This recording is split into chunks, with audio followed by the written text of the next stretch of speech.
buenas tardes, bienvenidos a esta última sesión o esta última charla sobre el mes del periodista que venimos realizando ya desde el 3 de junio, que arrancamos con un panel de periodistas de la región. Después tuvimos a dos periodistas que trabajan, digamos, en el ámbito del periodismo, pero también a su vez llevan adelante y coordinan llevan adelante la coordinación de medios de comunicación. La semana pasada lo hicimos con la doctora María Sesmero, que hizo un muy lindo desarrollo sobre el trabajo en la vida digital en este momento que estamos llevando adelante por la pandemia, sobre todo para el sector de los periodistas. Bueno, y hoy vamos a cerrar con un panel con el doctor Adrián Almirón y con la licenciada Andrea de los Reyes, que tiene que ver con la historia de los medios de comunicación acá en Corrientes en la época de la dictadura.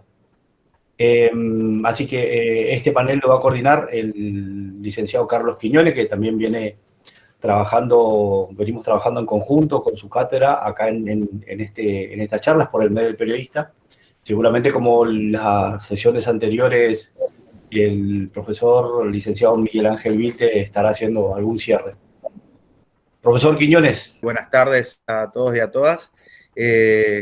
Este es el cierre de este ciclo que organizamos entre este grupo de docentes y las cátedras sobre el mes del periodista. Bueno, Darío ya mencionó las actividades que nos precedieron en los jueves anteriores del mes de junio, y hoy, 24, que es el último jueves de junio, vamos a cerrar con un conversatorio que vamos a coordinar acá y que tiene que ver con la historia de los medios, ¿no es cierto? Un abordaje que, si bien, digamos, tiene una larga trayectoria, ¿no es cierto?, en el ámbito de la historia del periodismo y de la comunicación en la Argentina, acá en nuestra región todavía es incipiente, al menos en las provincias de Chaco y de Corrientes, ¿no es cierto?, el NEA, sedes de la UNE.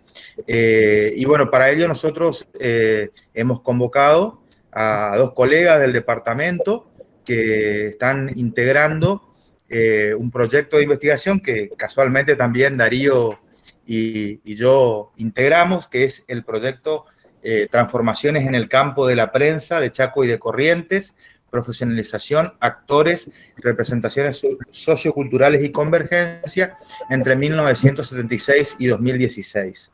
Este proyecto es dirigido por el doctor Adrián Almirón, y la licenciada Andrea de los Reyes es integrante, docente investigadora también de ese proyecto.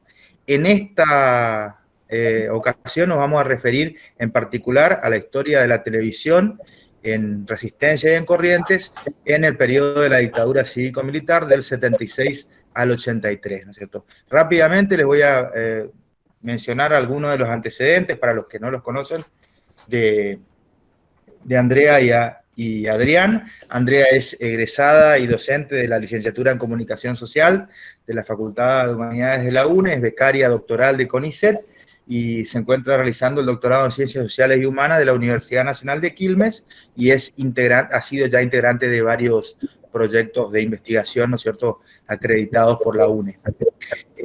Adrián es egresado de la licenciatura en Historia y docente, también de la Facultad de Humanidades de la UNE, y docente en la carrera de Comunicación Social y en otras carreras del ámbito de la UNE.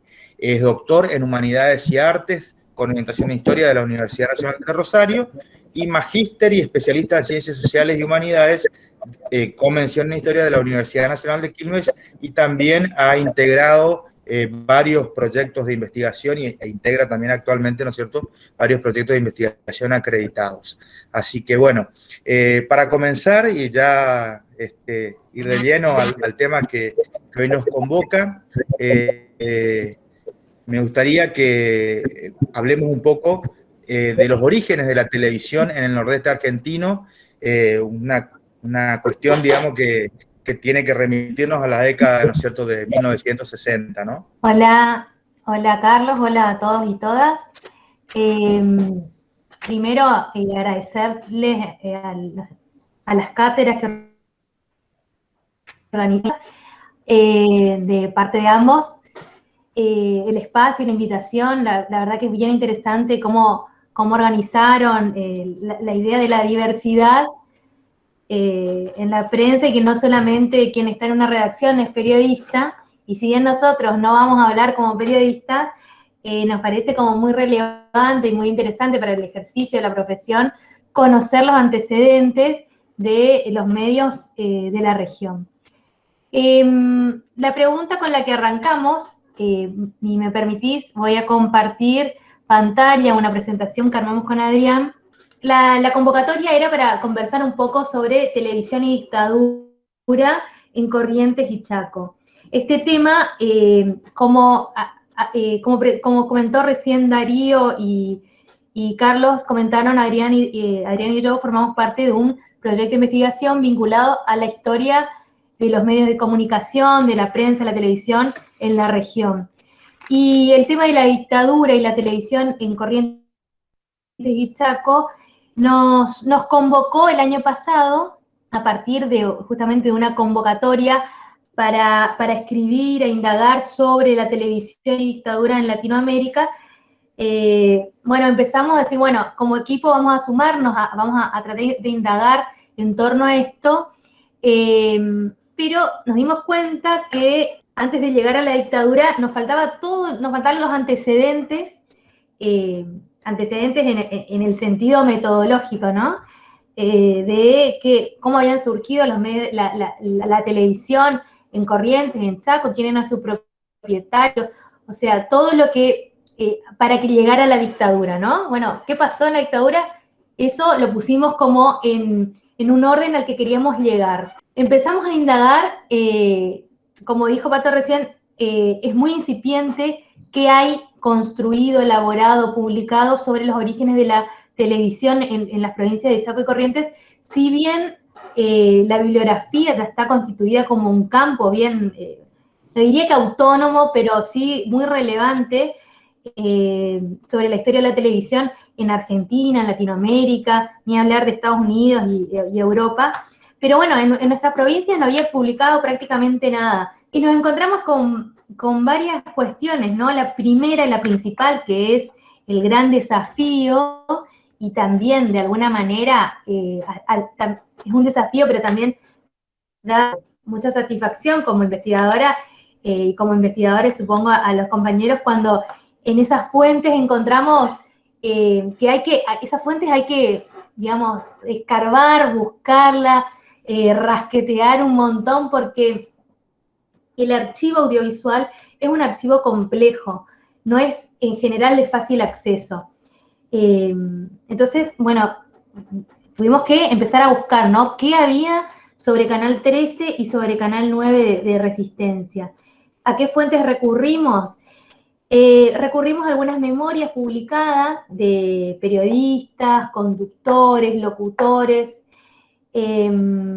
Hicimos una importante cantidad de entrevistas, incluso en el marco del COVID, ¿no? Entrevistas telefónicas, por chat. Fue todo un desafío también cómo generar ese tipo de entrevistas, pero bueno, que quisimos aprovechar esta convocatoria a escribir sobre la televisión y la dictadura, y bueno, avanzamos en ese sentido, ¿no? Se hicieron una serie de entrevistas muy interesantes, muy relevantes, fueron muy fructíferas para reconstruir ese momento, pero bueno, son interesantes, son relevantes, pero tienen la limitación de ser testimonios, ¿no? Testimonios orales. Entonces, bueno, ¿cómo contrastamos eso? Hicimos una recolección muy importante de periódicos, ¿no? Bueno, ¿qué pasaba? Queríamos construir ese clima de época, ¿no? ¿Qué pasaba cuando iban a salir los canales de aire en Chaco y Corrientes? Bueno, una de las formas que encontramos fue el archivo de prensa. Bueno, y finalmente el archivo audiovisual. Este archivo audiovisual, en el caso de Corrientes, del canal 13 de Corrientes, es súper complejo, súper complicado de acceder. todavía no. Sabemos que hay algunos fragmentos que incluso ahora vamos a ver, pero bueno, no tenemos acceso fácilmente y hay ese temor, hay un temor que en realidad de cierta manera también es una certeza de que muchísimo no está resguardado en ningún soporte. Sí sabemos que hay algunos fragmentos de la televisión de la década del 60 y del 70, incluso el 80, que están resguardados, no podemos acceder a ellos todavía, pero sabemos que están. Pero no es tampoco muy voluminoso y bueno, y el temor, ¿no?, de que desaparezca es muy importante. En el Chaco, Adrián va a comentar después, ¿no?, sí está el Museo de Medios y bueno, y ahí hay como un resguardo interesante. Pero bueno, tenemos este desafío, ¿no?, de cómo recuperar las fuentes para reconstruir los orígenes de la televisión y el desarrollo a través de las distintas décadas. En los que nos interesaba trabajar era cuál era el clima de época en el que surgen los canales de Corrientes y de Chaco, ¿no?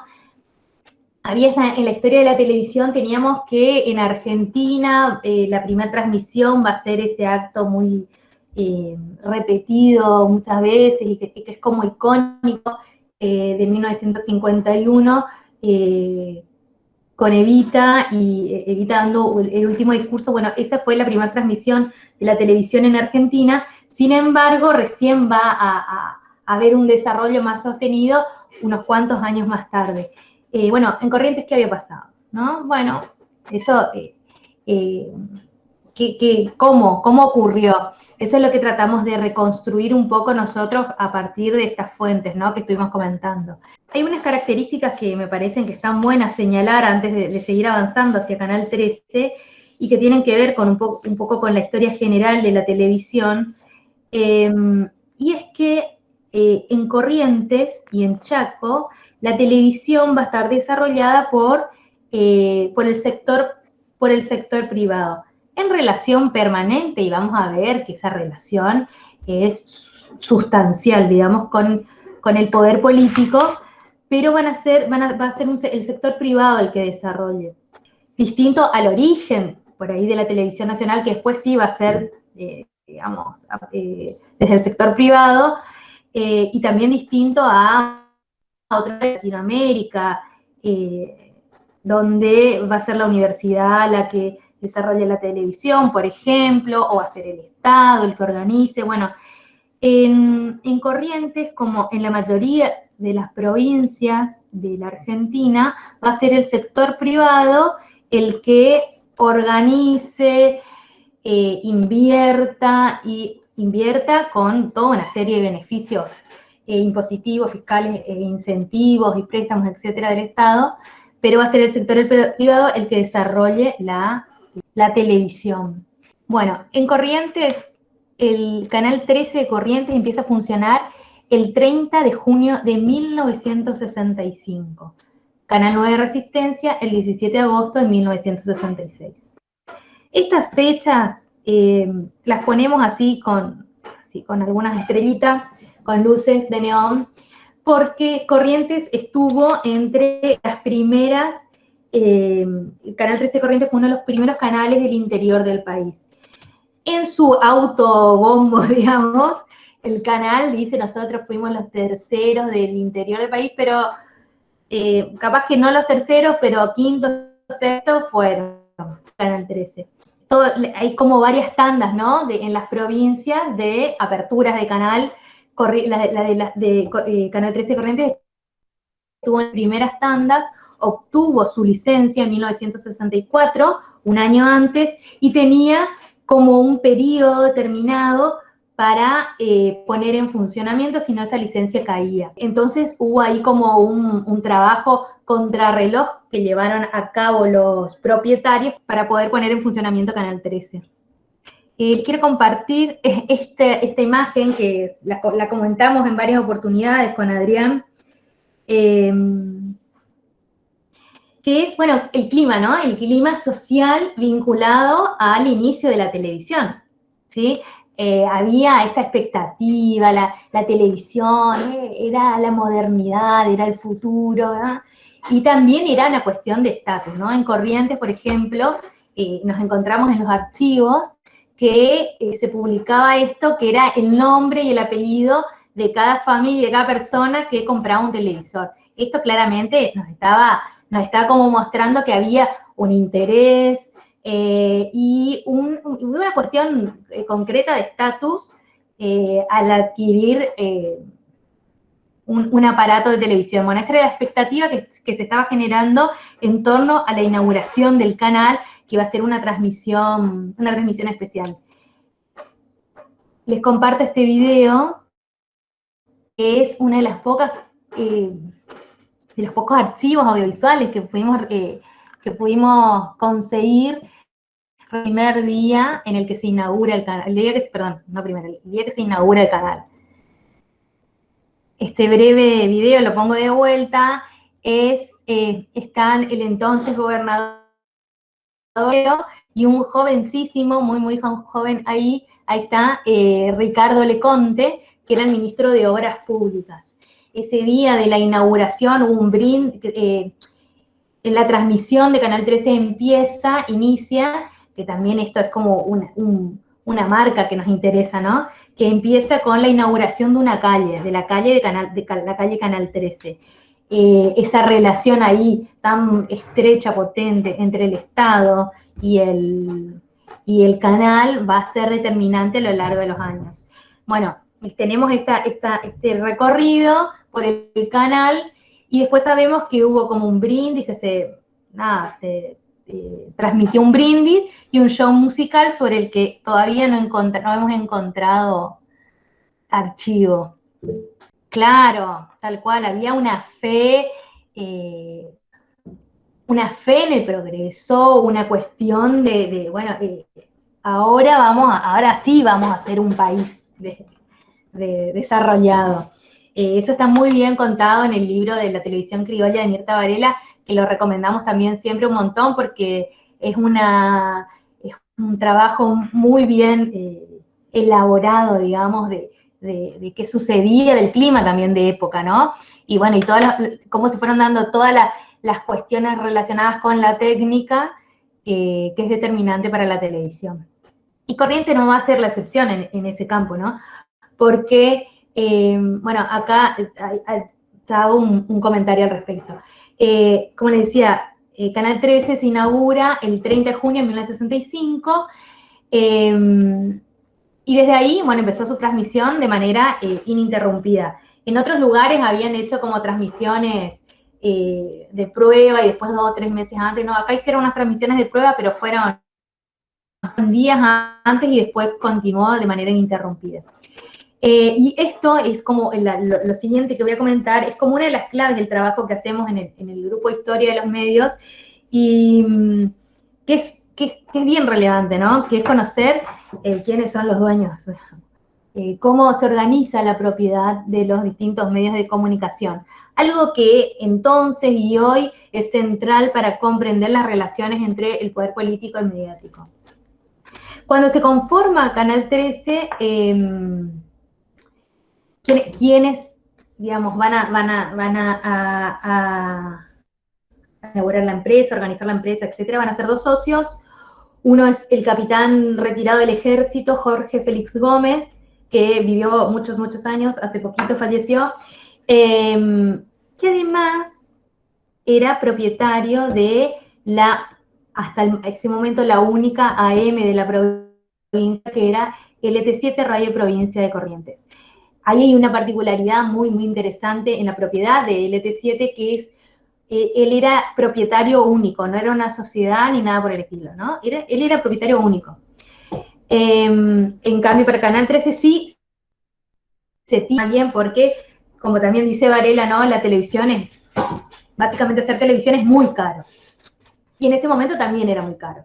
Entonces se asocia con un veterinario que jamás ejerció como veterinario, sino que era publicista y locutor, que era Carlos Antonio Smith, que era también propietario de Ímpetu Publicidad, que era una de las empresas que fue durante décadas la empresa que concentró la mayor parte de la cartera de publicidad privada de la provincia.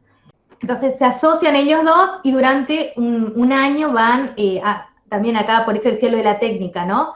Ellos van a tratar de, van a contratar a 2 ingenieros, Marcos Heller es uno, que va a ser súper relevante porque había todas unas cuestiones técnicas de alguna manera vinculadas al Estado que tuvieron que sortear para poder armar el canal. Por ejemplo, tenían que importar un montón de equipamiento del exterior, pero tenían un tope de importación. Para que le den la licencia había un tope de importación de material, de equipamiento.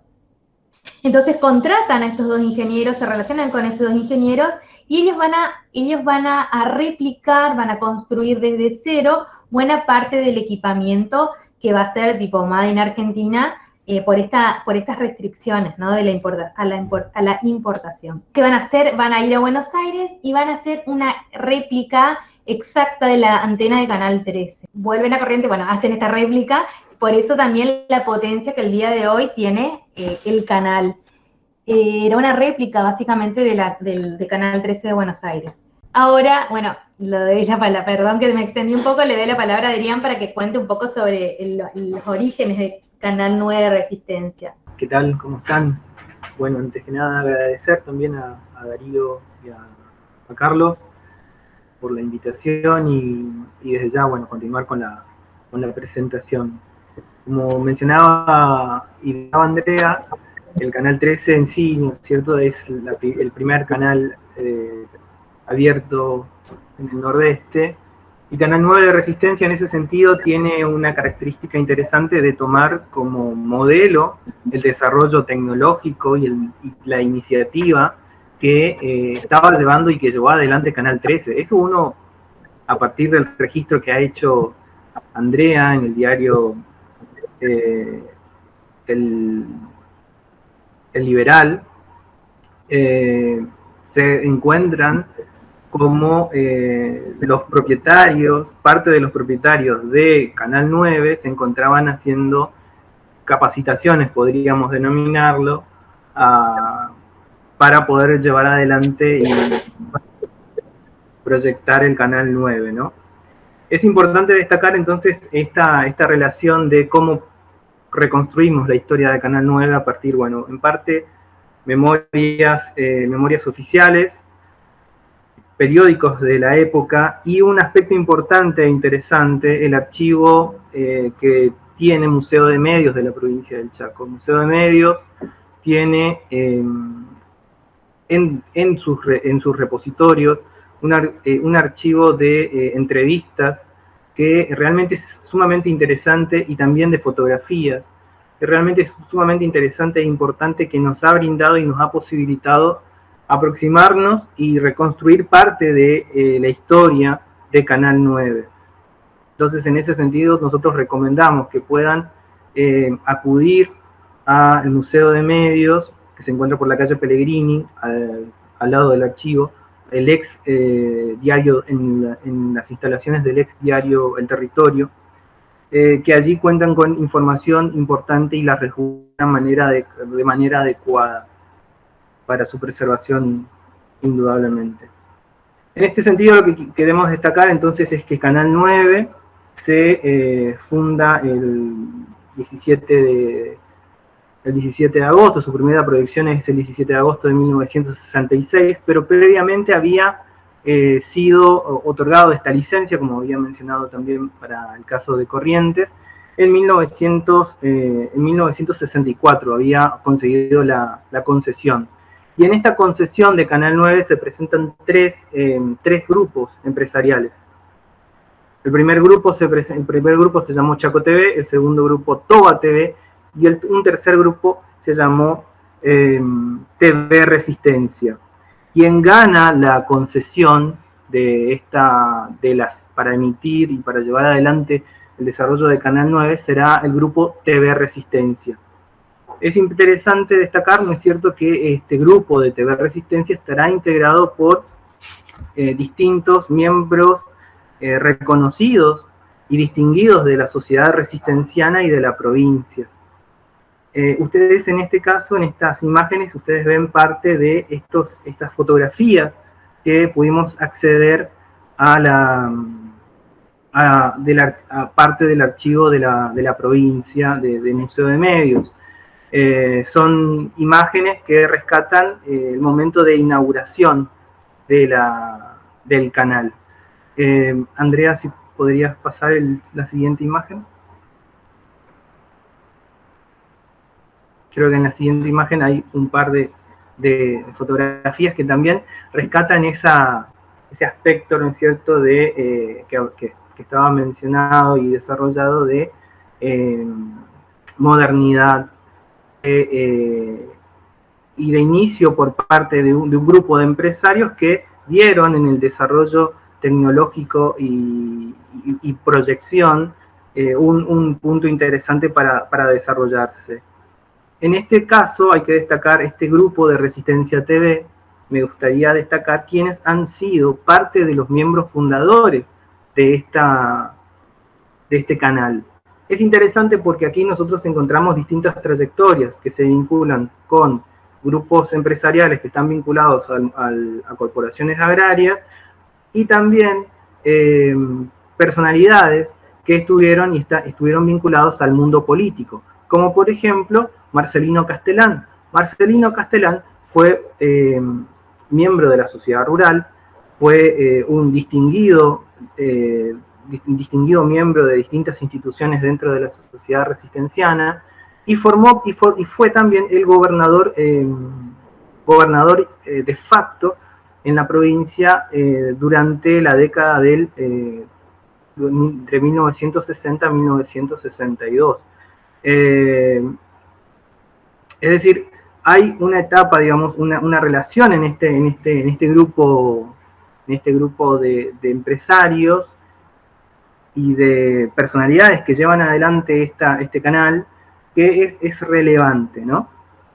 Y en este caso también tenemos que destacar un aspecto importante dentro de este grupo empresarial que lleva adelante el Canal 9 en sus inicios.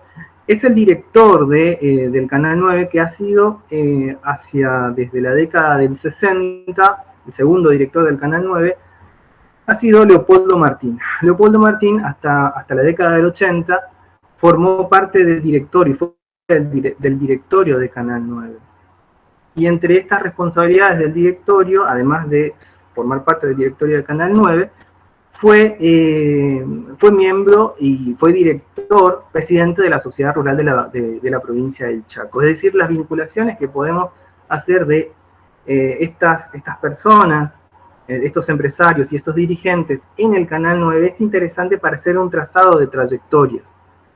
Hay que destacar también en estos primeros años de la inauguración y de prueba que lleva adelante Canal 9, es también a medida que transcurrían los años, por un lado, bueno, la compra de equipamiento, que ha sido compra de equipamiento, de acuerdo a las memorias, la copia de equipamiento de última tecnología. Eso seguramente se repetirá en los distintos canales del interior que encontraremos. En Canal 13 seguramente se encontrará esa memoria, es decir, equipamiento de última tecnología, todo comprado desde el exterior, obviamente. Y en el caso de las repetidoras, también en la provincia, a medida de la década del 70 sobre todo, se instalaron repetidoras, estas repetidoras se ubicaron en La Escondida, Presidencia de la Plaza, Villa Berté, Villa Ángela, Presidencia Roque Sespeña. Y un aspecto interesante que me gustaría destacar y resaltar para poner el contexto de cómo comenzó y cómo fueron los inicios del Canal 9, a partir de un testimonio de un operador que se llama Marcelo Olmedo. Él destacaba cuál era el funcionamiento del Canal 9 y el funcionamiento que tenía, ¿no es cierto?, y el lugar y la importancia que tenían las repetidoras en estos años. Él mencionaba, cuando el canal tenía su transmisión valvular RCA, había que prenderlo 20 minutos antes de iniciar la transmisión. Pero teníamos que tener en cuenta que cada repetidora que había en el interior tardaba también 20 minutos en encender. O sea, el canal transmitía de acá a La Escondida, 20 minutos, de ahí a Plaza, a Villa Ángela, Villa Berté, Sáenz Peña, o sea que había que encenderlo 1 hora antes, por eso es que se ponía la señal de transmisión para que se prendan las repetidoras, es decir, era una realidad indudablemente completamente diferente a lo que en estas primeras herramientas y en estos primeros desarrollos tecnológicos que tenían el canal, y que llevaba y que implicaba, ¿no es cierto?, una práctica por parte de los operadores interesante de ir reconstruyendo, ¿no?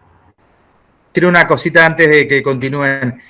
Ahora cuando finaliza la parte expositiva y después de la intervención de Miguel Vilte, vamos a habilitar el espacio de preguntas, así que, pero les pedimos que las escriban en el chat y yo las voy a ir leyendo a los destinatarios de las preguntas, si son destinadas a alguno de los panelistas o para ambos, digamos, ¿no? En esta etapa, entonces, para comenzar a desarrollar los aspectos vinculados a la dictadura cívico-militar y la relación que hemos encontrado en el desarrollo de los canales del interior, encontramos, y teniendo en cuenta la literatura a nivel nacional, las investigaciones que se han llevado a nivel nacional, son hitos, momentos en los cuales generalmente la historiografía ha puesto su atención. Por un lado, el Mundial de Fútbol ha sido como un gran punto en donde las investigaciones han desarrollado el rol del Mundial de Fútbol y la relación con los medios de comunicación. Por otro lado, la censura y el aparato represivo que se ha constituido durante el terrorismo de Estado entre 1976 a 1983. Y por el otro lado, por último, otro gran tópico que ha sido desarrollado también en investigaciones vinculado con los medios de comunicación ha sido la Guerra de Malvinas. Estos 3 tópicos están atravesados y nos brindan, ¿no es cierto?, un desarrollo interesante para poder poner en discusión qué es lo que ha sucedido en los medios locales, en los canales del interior, Canal 13 y Canal 9 puntualmente. Es importante destacar que también los canales nacionales, ya sea Canal 9, Canal 13, el Canal 11, perdón, y Canal 7, hacia la década del 70, Canal 7 ya formaba parte del Estado, pero los canales privados, como por ejemplo Canal 9 y Canal 11, a partir de la década del 70, forman parte de la égida estatal, es decir, forman parte de la estructura estatal. Durante el inicio de la dictadura, a partir del 24 de marzo de 1976, los canales formaron parte y fueron divididos en función de distintas fuerzas militares. Es en ese sentido que el Canal 9 quedó a manos y comandada por el Ejército, bajo la órbita del Ejército, mientras que el Canal 11 quedó bajo el área de la Fuerza Aérea y el Canal 13 por parte de las Fuerzas Armadas. En el caso del interior eso se evidencia una distinción, pero estos canales nacionales tienen esta particularidad. Ahora bien, otro aspecto que nosotros destacamos y que encontramos como una relación importante es el desarrollo del Mundial como un aspecto importante en el marco de la política represiva y de lograr de construcción de consenso que lleva adelante la dictadura. En el marco de ese aparato estatal y de construcción de consensos, en el marco tecnológico se lleva adelante un hito importante que es la transmisión del Mundial a color. Pero esta transmisión a pantalla a color se lleva solamente a nivel mundial, solamente para espectadores que se encontraban en el extranjero, y las primeras emisiones a pantalla a color en nuestro país se darán en la década del 80. El Canal 9, en 1980, tendrá su primera emisión a canal color, ¿no? Eso, digamos, como contexto me parece interesante e importante destacar. En el caso de cuáles fueron los aparatos y cuáles fueron las maneras en cuales el Estado represivo funcionó y comenzó a llevar adelante la práctica, tenemos que destacar un área que es importante para entender la relación de los medios, que es la Secretaría de Información Pública, la SIP. seguramente encontrarán en la bibliografía, el funcionamiento de la Secretaría de Información Pública, o SIP. Este funcionamiento de la SIP es relevante a nivel nacional porque era la encargada de llevar adelante el control y la censura de los distintos medios de comunicación, la persecución de periodistas. Es decir, el funcionamiento de la SIP ha sido relevante en el desarrollo y el establecimiento de un proyecto represivo en la sociedad. En el caso de Chaco, lo que vamos a encontrar puntualmente es el desarrollo de dos gobernaciones militares, dos gobernaciones dictatoriales, y que se encausan y se insertan perfectamente en lo que Mirta Varela denomina y propone para entender cuáles fueron las características de la represión de la dictadura en la Argentina y la relación que tienen los medios de comunicación en esta etapa. Una primera etapa que abarca entre 1976 a 1980 como la etapa más represiva de persecución y censura, y una segunda etapa entre 1980 a 1983 en donde se produce un quiebre discursivo de la hegemonía del proceso y en donde comienzan a aplicarse, además de continuar la persecución, de todas maneras se comienzan a aplicar y se comienzan a evidenciar lentos y pequeñas disidencias dentro de ese discurso que aparecen en los distintos medios, sobre todo a partir de 1981, donde se producen los cambios de las presidencias de facto y que eso se traduce también en las gobernaciones de cada provincia.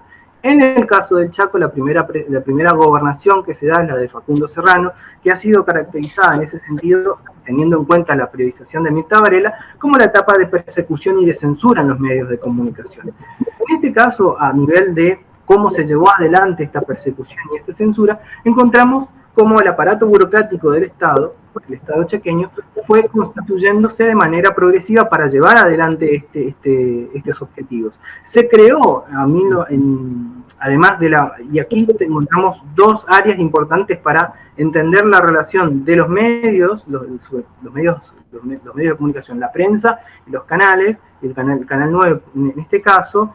En ese sentido encontramos como la Secretaría de Gobierno tendrá un rol importante, pero también habrá un área que fue creada en 1979 que se llamó la Secretaría de Estado de Comunicación Social. Esta área, la Secretaría de Comunicación Social, tendría la funcionalidad de lo que fue la SIP, ¿no? Es decir, tiene la misma funcionalidad que a nivel nacional se estaba llevando adelante con los distintos medios de esta Secretaría de Información Pública. Indudablemente este aparato que se traduce y que se conforma durante estos años repercute notablemente en la televisión. Esto nosotros lo podemos evidenciar, ¿no es cierto?, a partir de en la constitución de programas que fueron realizándose y fueron proyectándose. Es importante destacar en este caso que gran parte de los programas que fueron conformándose en el Canal 9, nosotros lamentablemente no pudimos acudir a una grilla, sino que hemos acudido a partir de una grilla televisiva completa, sino que lo hemos reconstruido a partir de las publicaciones de los periódicos locales. Entonces, es allí en donde encontramos algunos aspectos y que nos ha permitido construir de manera aproximativa cuáles fueron estos programas que fueron constituyéndose en estos años. El programa que ha perdurado desde la década del 60 hasta los 80 y que tenía una continuidad ha sido Telenoticias, que fue el programa más de larga duración que ha tenido. También otro programa que ha tenido una duración importante ha sido un programa agropecuario que tiene y tenía como objetivo, ¿no es cierto?, el desarrollo de los principales aspectos de la vida agraria en el Chaco, sobre todo en esta parte, digamos, donde hay un discurso agrarista muy fuerte, modernista, tecnologizante, que se da desde el 76 en adelante. Un programa que se desarrolla entre 1978 y 1980 que se llamó El Mundo del Panqueque, que ha sido un programa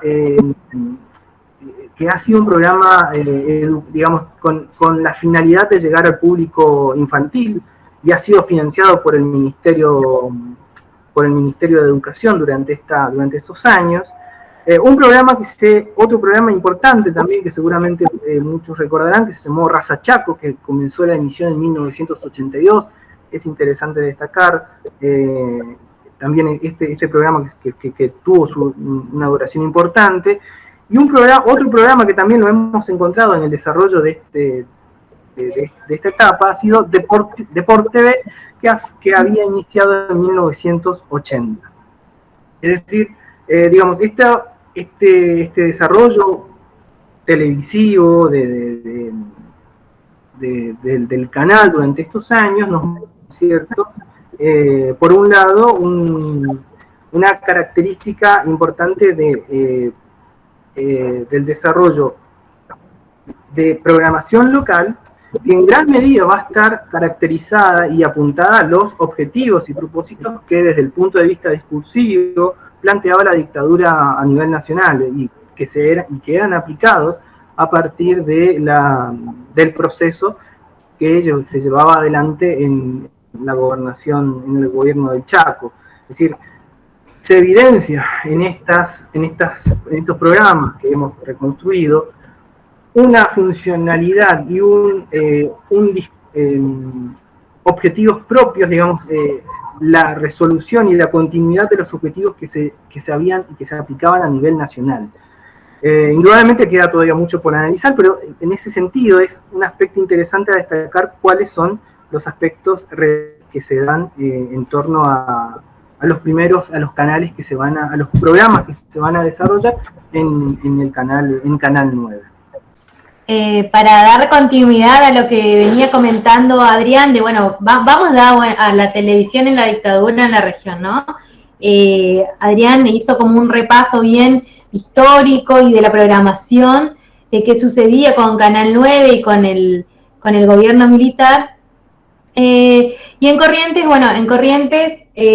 asume como primer interventor militar Ciris Marcelo Feu, que es un nombre con mucha potencia, digamos, para la provincia, porque va a ser, si bien estuvo solamente un mes como interventor, gobernador de facto, digamos, va a ser, décadas más tarde, va a ser enjuiciado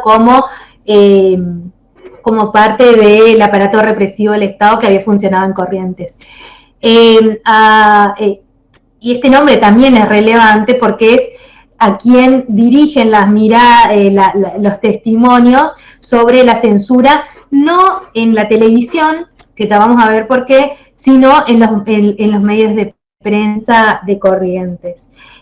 A Marcelo Feu lo sucede Luis Carlos Gómez Centurión, que es padre del célebre ex candidato a presidente. Un dato, digamos, de lo institucional, yo no me voy a referir demasiado, solamente una cuestión, porque tiene que ver con lo que le quiero contar, que trabajamos sobre Canal 13, que es que en el caso de Corrientes, Adrián describió bien cómo funcionaba la Secretaría de Comunicación Social, ¿no? Que nombre que tenían en el Chaco. En Corrientes funcionaba la Oficina de Información Pública, después va a ser el Departamento de Información Pública. En ese periodo se va a instituir justamente como un área del Estado y va a estar a cargo de un periodista, abogado que se llama Guillermo Sánchez, que después tuvo una larga trayectoria como periodista radial en Corrientes después de la dictadura. Él va a ser quien convoque y le permite, más que le permite, digamos, va a ser el que contrate a camarógrafos, fotógrafos, redactores, etcétera, en información pública de Corrientes.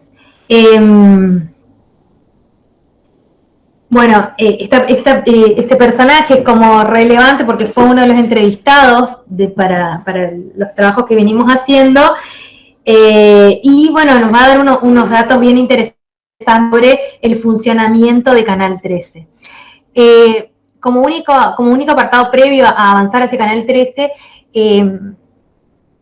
sobre la dictadura, la relación entre la prensa y la dictadura en Corrientes, es un espacio en el que se está empezando a escribir algo, hay algunos trabajos, por ahí un comentario es, por supuesto que es bastante exploratorio todo lo que se está haciendo en general,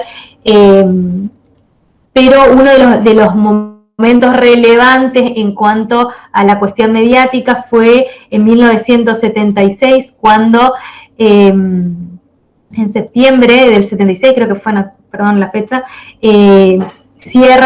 clausuran el diario Época por una publicación vinculada al gobernador del momento. Bueno, y clausuran el diario durante unos 20 días, y bueno, y hay toda una movida nacional para que se reabra el diario. Sin embargo, no tenemos demasiadas herramientas para hablar de que había, esto lo vamos a hablar un poquito más al final, pero hablamos más de autocensura que si bien había un censor, literalmente estaba la figura del censor en las redacciones, había una fuerte autocensura en la prensa local para publicar cualquier denuncias relacionadas a los derechos humanos. Pero bueno, esto no es tema de la presentación de ahora. Nos interesa comentar sobre la programación de Canal 13 durante el periodo. Así como hicieron en Canal 9, nosotros también hicimos como este rastrillaje medio artesanal sobre qué podían ver los correntinos y los ciudadanos de la región en este canal. En general eran telenovelas, teleteatros, series norteamericanas, películas. Cerca del 80 y largo por ciento de la programación era producida por la empresa ProArtel, que era la de Canal 13 de Buenos Aires. En uno de los estudios que hay, que es de Bulla, se dice que señala que el 89% de la producción audiovisual argentina la realizaba esta única productora. Entonces, y estos canales, tanto Canal 13 como Canal 9, no oficiaban de repetidoras porque tenían que cumplir, para tener la concesión, tenían que cumplir con una cuota de producción local. Lo que sabemos de Canal 13, por las entrevistas que realizamos y también por este rastrillaje de la programación, es que cumplieron lo mínimo, digamos, lo mínimo indispensable. Había dos programas fuera del noticiero, que es sobre lo que nos vamos a centrar hasta el final. Había una telenovela que se llamaba, que sabemos el periodo que duró ni mucho más, pero bueno, estamos avanzando a reconstruir eso. Y después sí, El Patio de Don Tunque, que era un programa, una especie de programa ómnibus, donde había música especialmente vinculada al chamamé, que duró también bastantes años y es como una de las cuestiones más recordadas por los televidentes. Cómo nosotros quisimos, viendo la bibliografía, los trabajos previos de otras provincias, decíamos, bueno, veíamos que había periodistas que fueron encarcelados, había programas de televisión con discusiones, incluso durante la dictadura, que después van a ser clausurados. Bueno, entonces nosotros nos preguntamos si esto ocurría aquí, y bueno, no, lo único que había sobre información general, hasta entradísimo en la década del 70, no había programas políticos, ni de debate, etcétera. Solamente estaba el noticiero, que llamaba Telenoticiero 13, que funcionaba en dos emisiones, una nacional y una local. En 1966 empieza a conducir este telenoticiero una dupla que era del periodista Mario Rodríguez, que era un periodista como de bastante trayectoria en la provincia, un periodista que pasó por los diarios El Litoral, La Mañana y El Liberal. Y después locutor, músico, que se llamaba Walter Sujar. Esta dupla condujo el noticiero durante 16 años. Pero acá es como que lo que nos encontramos, digamos, cuando fuimos a indagar, a ver, bueno, a alguien secuestraron a alguien, hubo algún conflicto sindical, algo vinculado al aparato represivo del Estado, y en realidad nos encontramos que el aparato burocrático del Estado producía íntegramente el noticiero. Según los testimonios que pudimos recolectar y después confirmar incluso con el director de entonces de Información Pública, que era esta persona que yo mencionaba antes, es que la Dirección de Información Pública de Corrientes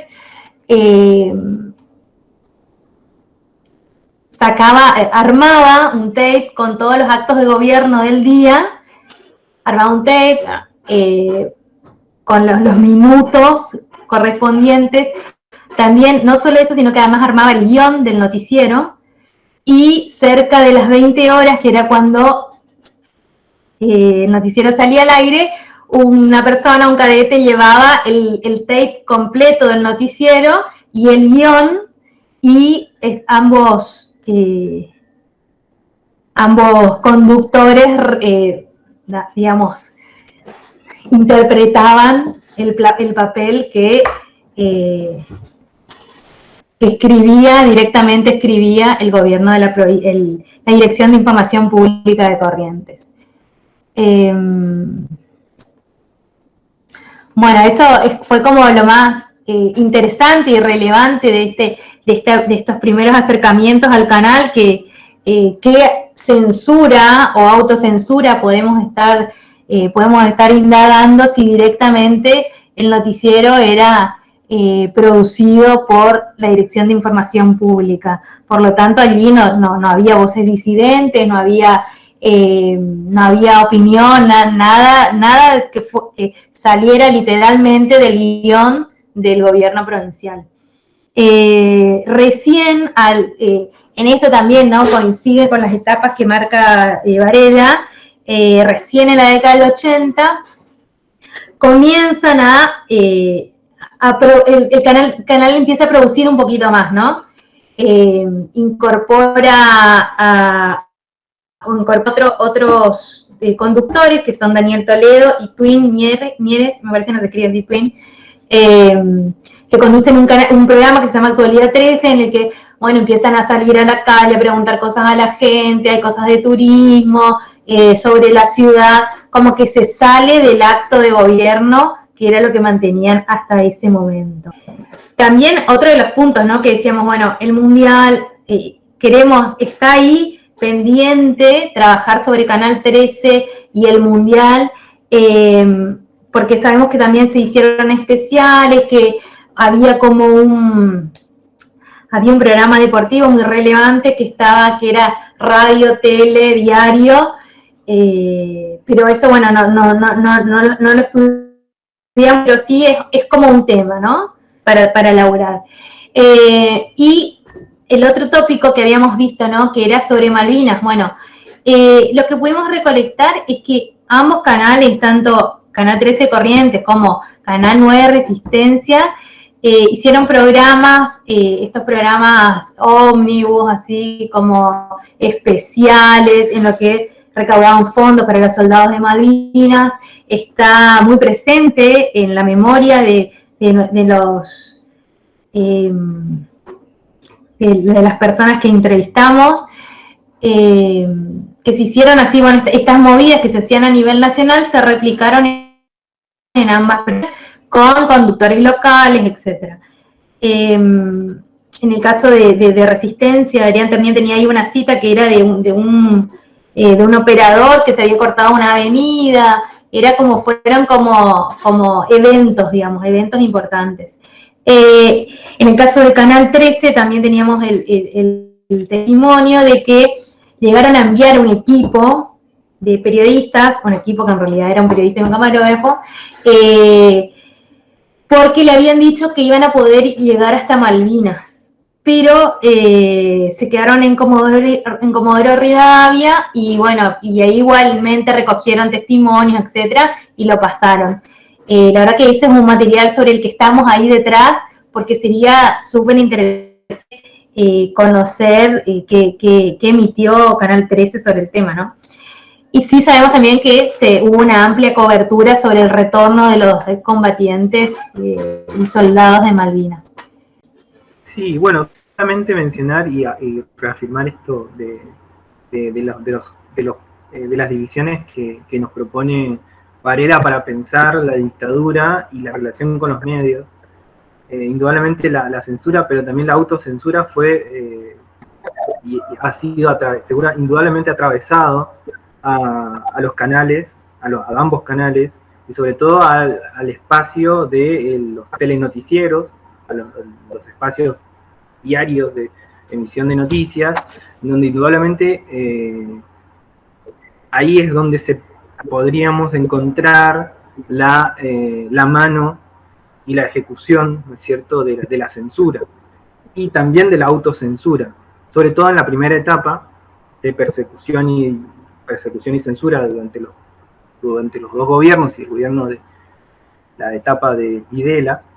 Indudablemente ha sido la etapa más represiva, la más dura, mientras que en una segunda etapa, sobre todo en el caso de Chaco, es lo que nosotros encontramos a partir de otras revistas, sobre todo de prensa, de revistas culturales, es que existe como cierta distensión de algunos periodistas de poder comenzar a emitir una opinión crítica. En esta etapa de quiebre que menciona y que identifica perfectamente Varela, es decir, es interesante cómo ella identifica a nivel nacional y eso también repercute indudablemente en los medios locales. Entonces creo que en este sentido analizar estos dos medios, estos dos canales, es una etapa interesante para también después plantear qué sucedió en ambos canales desde el 80 en adelante, porque indudablemente plantearía una etapa distinta y diferente a los primeros años de la dictadura. Sobre todo quisiera destacar uno de los periodistas, uno de los programas que comienza a emitirse a partir de 1980 en el Canal 9, uno de estos periodistas, formaba parte del Partido Socialista. Digo, también ahí como hay una etapa de interés, un momento de distensión que permitió a esta persona poder formar parte de un programa de televisión en el canal. Pero bueno, son indicios, son cuestiones que iremos trabajando con el desarrollo de los meses. Bueno, no sé si está acá ahí, falta una partecita. Sí. No. El bonus track. Digamos, claro, solo porque dijimos, bueno, vamos a dejar esto para que queremos invitarlos a los que están presentes a dos espacios, digamos. Por un lado, como dijo Adrián, esto es exploratorio, tiene un montón para investigarse, para estudiar, para conocer. Entonces los invitamos a formar parte del proyecto de investigación de historia de los medios que está acreditado en la carrera, y también a un seminario que vamos a realizar con este grupo en la segunda parte del año, seguramente en agosto o septiembre, sobre la historia de los medios. Una historia muy general, pero que es un espacio que nos interesa compartir con los estudiantes de la carrera y de otras carreras, que les puede ser muy, muy relevante para todos y todas. Así que gracias. Muy bien, gracias Andrea, gracias Adrián por la presentación. Ha sido realmente muy buena. Bueno, yo me siento parte también del equipo, así que estoy muy, muy orgulloso del trabajo que vienen haciendo. Y bueno, ahora le vamos a ceder la palabra al profesor Miguel Vilte para que haga un poco el resumen de la presentación, y después vamos a las preguntas, que ya hay algunas ya ahí en el chat y comentarios también. Bueno, buenas tardes a los que se sumaron. Simplemente hacer un reconto de los aspectos principales que desarrollaron tanto Andrea como Adrián. en este proceso de relevamiento histórico de los canales, en este caso del canal 13 de Corrientes y el canal 9 de Chaco, en el periodo de 1976 a 1983. Creo que Andrea cita así con algunas cuestiones fundamentales como la falta de antecedentes, ¿no?, que encuentran, y eso de algún modo les permite redefinir fuentes. Se utilizan fuentes como distintos tipos de entrevistas, periódicos, y también con mayores dificultades para acceder a los archivos audiovisuales de Canal 13, ¿no? Es muy importante, la reconstrucción lo hacen a través específicamente de varias entrevistas y también de consulta a fuentes documentales, como en el caso de los periódicos de la época. Por otro lado, también habló del trabajo de reconstruir este proceso, este clima histórico que se vivía, y identifica algunos aspectos importantes, como ser que la televisión surge en Corrientes de la mano del sector privado, pero en estrecha relación con el Estado, ¿no? Y eso pone de manifiesto un ejemplo de inauguración del Canal 13, donde también se menciona a algunos dirigentes políticos de aquel entonces, ¿no? Y también, por ejemplo, la inauguración de la calle del Canal 13, ¿no?, estableciendo de algún modo que es un hecho trascendente para ese momento. Después también comentó como de algún modo lo que significaba en ese contexto, digamos, adquirir un aparato de televisión, porque de algún modo remarcaba un estatus que no adquiría, porque en esa época se adquiría por cuotas, por el valor del televisor, ¿no? A eso se refiere.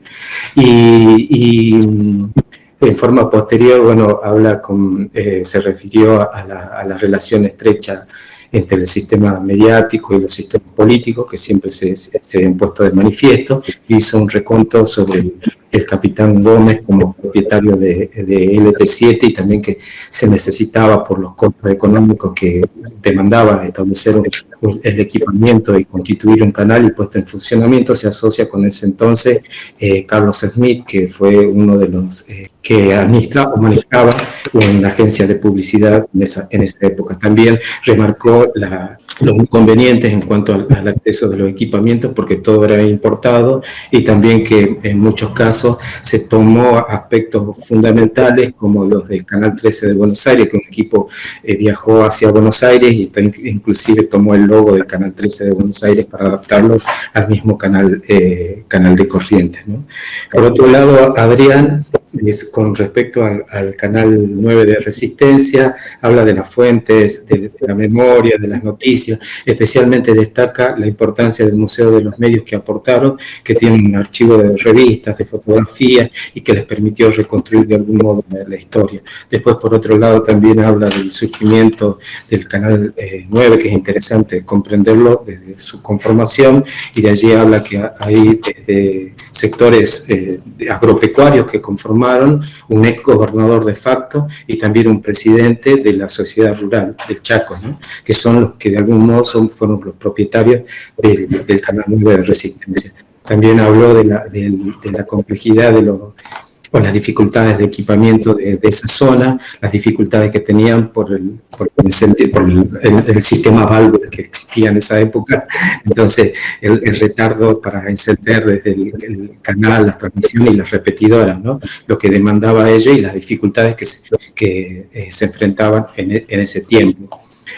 Por otro lado, bueno, creo que también, bueno, habló también, se refirió al escenario de ese momento, del Mundial de Fútbol, de las desapariciones de las personas, hasta la guerra de Malvinas, que eso también en estrecha relación con los temas que se abordaban en esa época.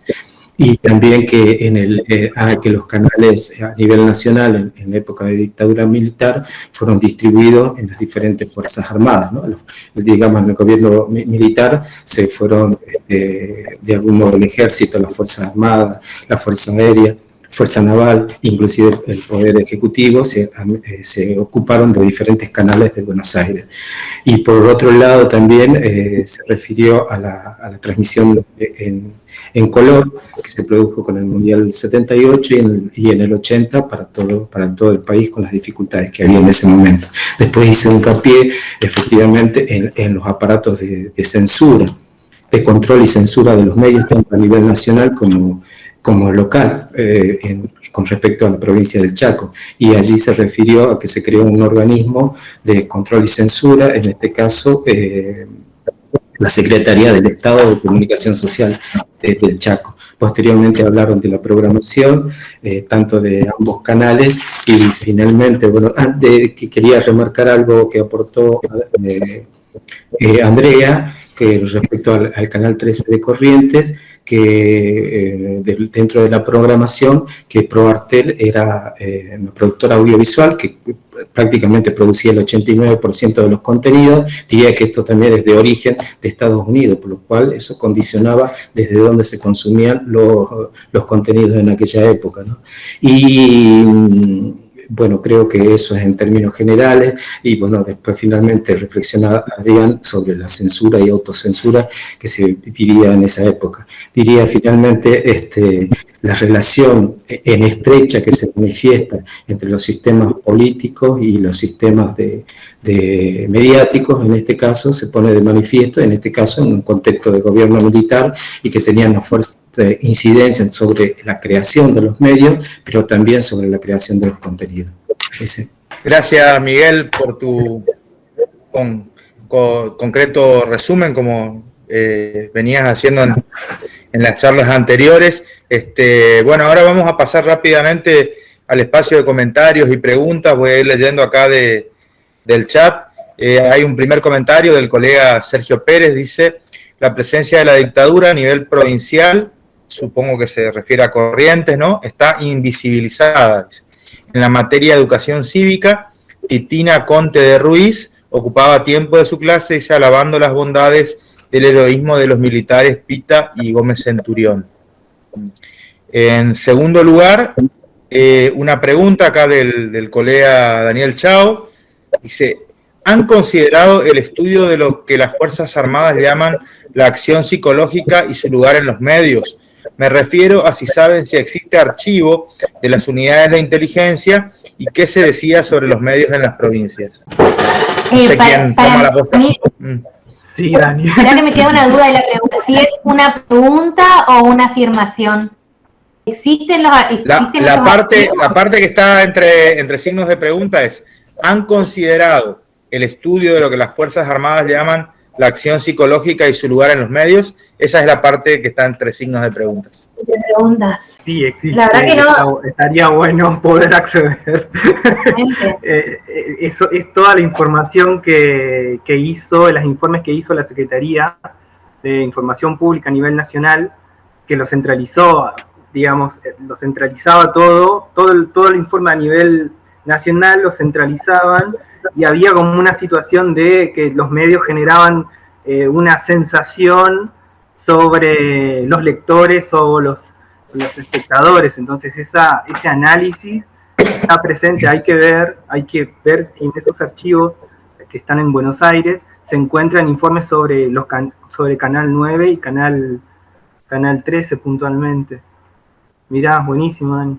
Sí, la verdad que estaría bueno poder indagar si hay, o sea, por eso no sabía si es una pregunta, si existe el archivo de las unidades de inteligencia y qué se decía sobre los medios en las provincias. Bueno, algo de lo que comentó Adrián, pero no hemos indagado específicamente sobre los canales. Andrea, en realidad la segunda parte también dice, si saben si existe, o sea, está preguntando si se conoce si existe ese archivo de inteligencia o de las unidades de inteligencia de las Fuerzas Armadas, ¿no?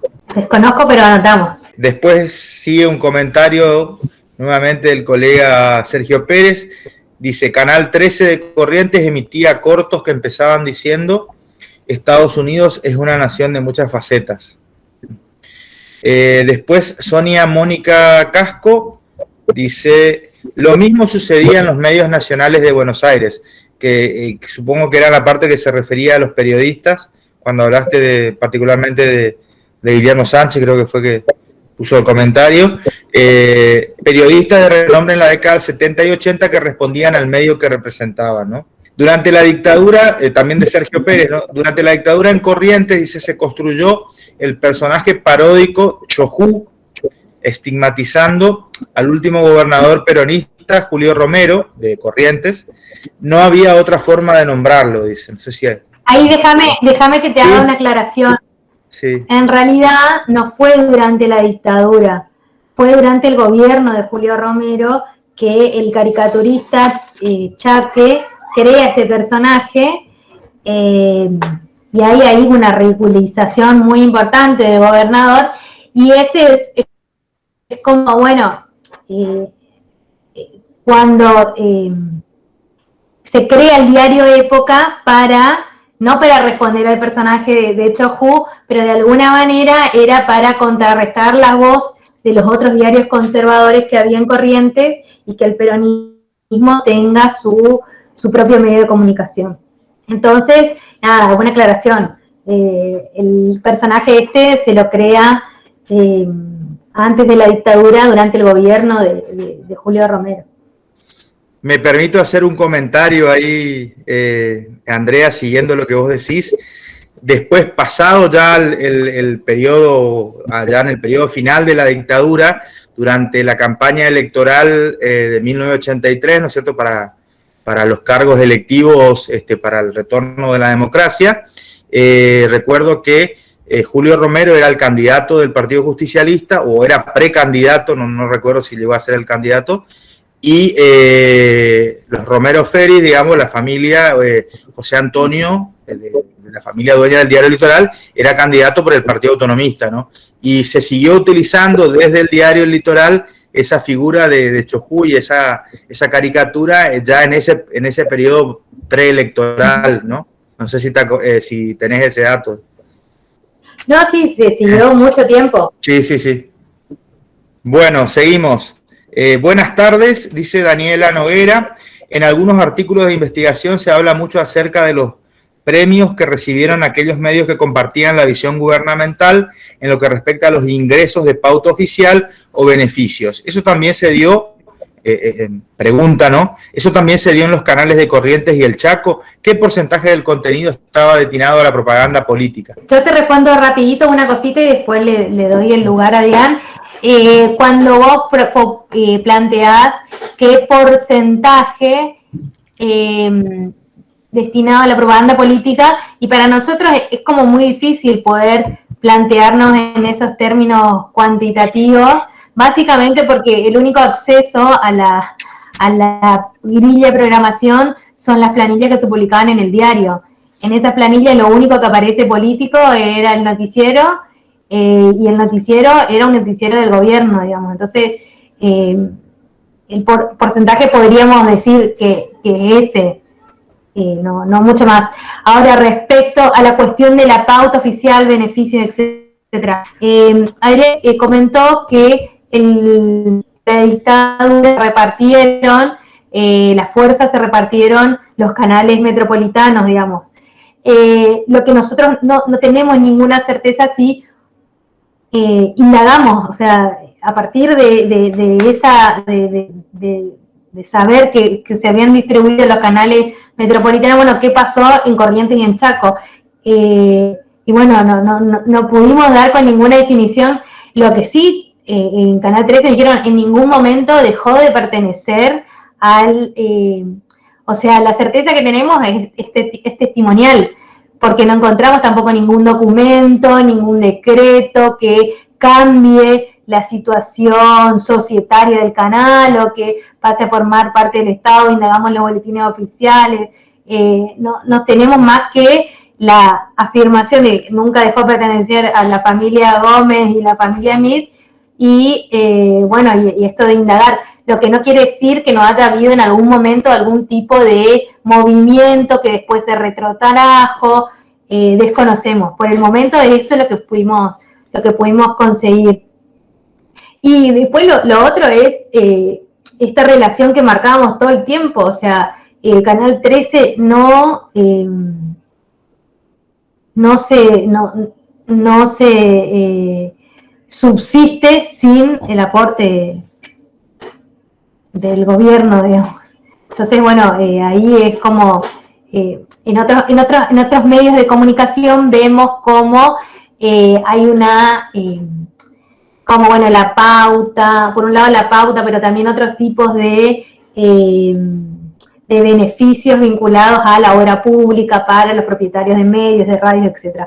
Bueno, en Canal 13 eso no está evidente. Pero en Canal 9 sucede lo mismo, ¿no? Es una gran pregunta, ¿no? ¿Dónde encontraremos las respuestas? Es una cuestión. Sí, está. Después está esto, ¿no? Pero que hay veces de lo del archivo, que es fundamental que podamos recolectar todo el archivo posible, porque no hay casi nada de guardado, o sea, accesible. Seguimos, hay un nuevo comentario de Daniel Chao, referido a su pregunta anterior, ¿no es cierto?, y a lo que ustedes respondieron. Dice, está el libro de Julia Risler, La acción psicológica, y ahí hay info sobre legislación. Supongo que se refiere a legislación de la etapa, ¿no es cierto?, de la dictadura cívico-militar. Después un nuevo comentario de Sergio Pérez, dice, sí, del diario El Litoral, dice que reflejaba y hacía de vocero del Pacto Autonomista Liberal. Supongo que se refiere al comentario que hice yo al final, digamos, de la pregunta anterior. Y ahora, acá entra una pregunta también de Sergio, dice, ¿cómo investigadores encuentran resistencias y obstáculos desde los medios para transparentar sus vinculaciones? Yo creo que se relaciona un poco con lo último que dijeron, ¿no? ¿Cómo investigadores encuentran resistencia y obstáculos? No sé si entiendo la pregunta. Entiendo que se refiere a los vínculos pasados, digamos, de los medios con el pasado de la dictadura cívico-militar, digamos, ¿no? Eso es por lo menos lo que yo interpreto, ¿no? Pero eso, sí, como investigadores observan resistencia a este tipo de indagaciones. Yo, mirá, sinceramente, más que resistencia, por lo menos en Corrientes, no sé, porque es muy subjetivo la sensación. Para mí es más falta de interés que resistencia. O sea, cómo manejan el canal. No sé. En algunos casos, por ejemplo, una de las chicas con las que, de las estudiantes que están trabajando, llevaba, bueno, el hijo, la hija de fulano, de los dueños, sí, vení, vamos a hacer, bueno, al final no sé, no puedo hoy, qué sé yo. Entonces me parece por ahí más, nosotros lo que vemos es que hay, por ejemplo, periodistas, propietarios de medios que están interesados en que se cuente la historia de su medio de comunicación, de sus avanzados, etcétera. Bueno, en el caso de Canal 13, sinceramente no sé si es por impedir, por obturar o por dejadez. Incluso, por ejemplo, logramos saber que están determinados archivos en tal lugar del edificio Canal 13, ¿no? No, lo que pasa es que el señor que tenía la llave de esa sala es un señor mayor, entonces desde el marzo del 2020 no viene al canal. Y, bueno, no sé, por eso son sensaciones nomás, ¿no? Y también hay un aspecto importante a destacar, que al menos estas aproximaciones y estos resultados que estamos presentando y reflexionando fueron en el marco del año pasado, en el marco de la pandemia. Entonces es verdad, no tuvimos esta situación y esta posibilidad de ir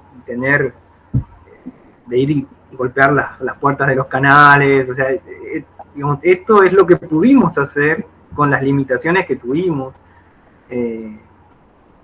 Esto que Andrea hablaba de constantes llamados telefónicos y ver si, o sea, que a nosotros nos facilitó muchísimo el archivo de el archivo de la provincia.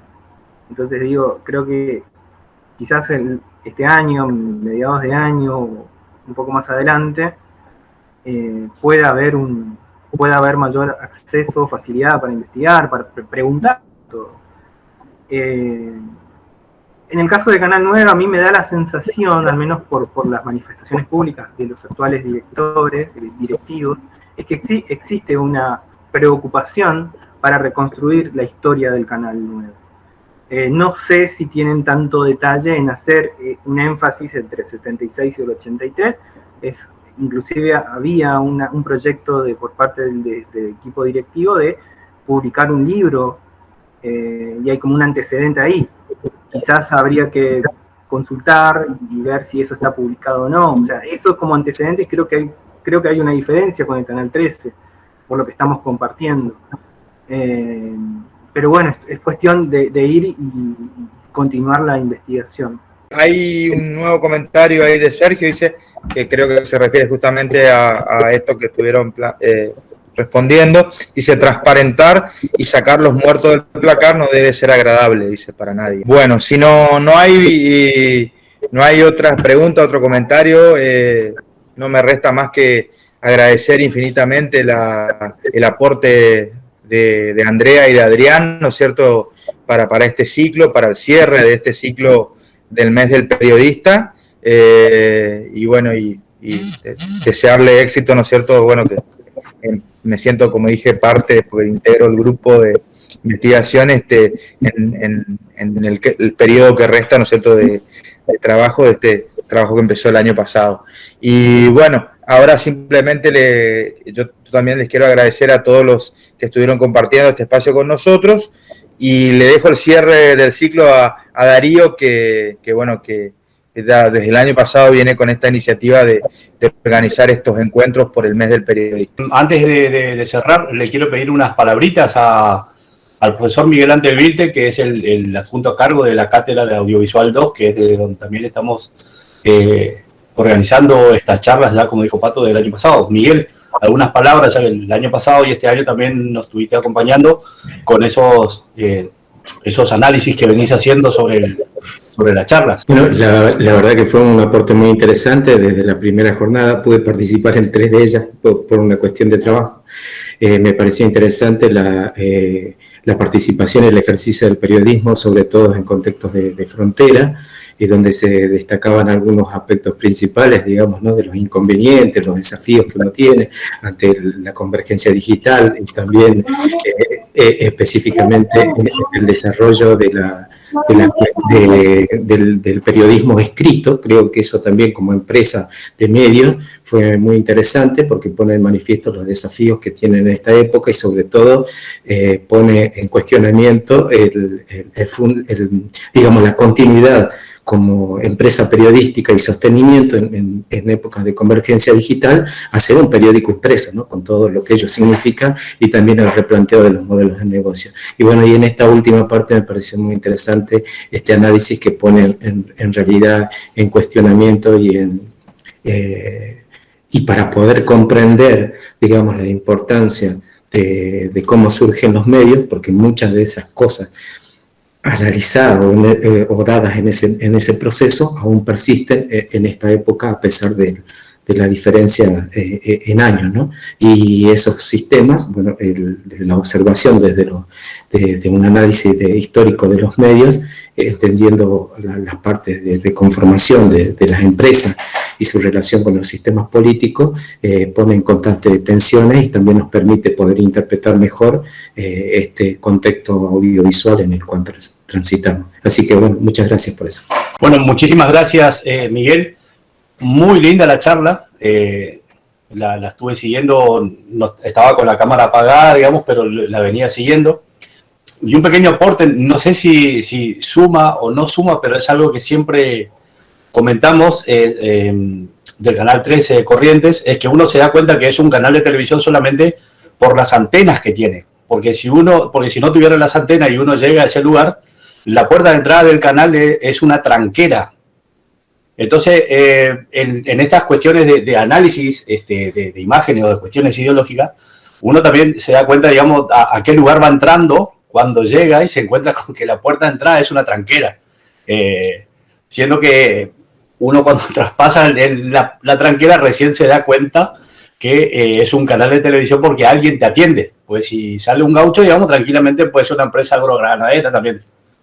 Bueno, un pequeño aporte, no sé si tiene que ver o no, digamos, pero yo quiero agradecerle a todos los que han colaborado en estas jornadas, ya desde nuestras autoridades, ya que esto es un proyecto que está aprobado y por eso podemos dar certificados a los que fueron participando, a los que participaron desde distintos lugares. Hicimos una jornada con periodistas de toda la región, con periodistas locales. Buscamos siempre que se pueda mostrar un poco la localía, cómo se hace periodismo acá en nuestra región, y también, digamos, esto que hicimos hoy, que se vea que también se investiga a nivel local sobre medios de comunicación y sobre periodismo. Muchísimas gracias a todos. Seguramente nos volveremos a encontrar en algún momento con estas jornadas que venimos haciendo desde el año pasado, o con alguna otra jornada que tenga que ver con el periodismo y con la comunicación. Gracias a los colegas que nos acompañaron también durante estos 4 encuentros, y será hasta cualquier momento. Muchas gracias. Chao, chao. Saludos a todos y todas. Chao, bien. Chao. Bien.